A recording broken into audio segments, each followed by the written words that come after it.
नमो बुद्धाय। बुद्ध भन्नुहुन्छ सर्वे भवन्तु सुखिन सर्वे सन्तु निरामय, अर्थात् सबै खुसी रहनु, सबै रोगमुक्त रहनु। क्रोधम जित्वा शान्तिम लभेत, अर्थात् रिस जितेपछि मात्र शान्ति प्राप्त हुन्छ।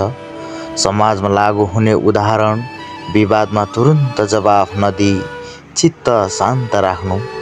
विद्यालय, कार्यालय वा घरमा झगडा हुँदा धैर्यपूर्वक कुरा गर्नु। अनित्यम सर्वभूतानि तस्मात् रागम त्यजेत, अर्थात् सबै कुरा अस्थायी छन्, त्यसैले राग त्याग्नुपर्छ। समाजमा लागू हुने उदाहरणहरू यस्तो छन्। पैसा, वस्तु वा पदको अत्याधिक लालच नगर्नु। साथी वा परिवारसँगको सम्बन्धमा स्वस्थ सीमा राख्नु। अनावश्यक चिजमा समय र ऊर्जा खर्च नगरी मुख्य काममा ध्यान दिनु। अहङ्कार त्याग्नु। अरूको रायलाई सम्मान गर्नु।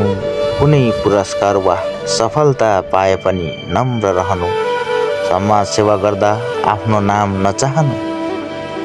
सन्तोषो मे परम धनम, अर्थात् सन्तोष नै सबैभन्दा ठुलो धन हो।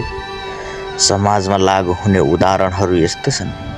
आवश्यक भन्दा बढी वस्तु नराख्नु, नलिनु। कम आम्दानी या आय स्रोत कम भए पनि सन्तुष्ट हुनु। अरूको चिज नहडप्नु। लालची नगर्नु।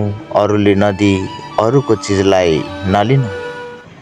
यदि यी 5 गुणहरू अभ्यास गरियो भने समाजमा अति नै सद्भाव कायम हुन्छ।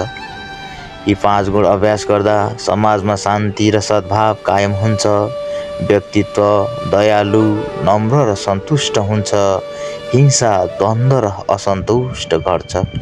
भवतु सर्वमङ्गलम्।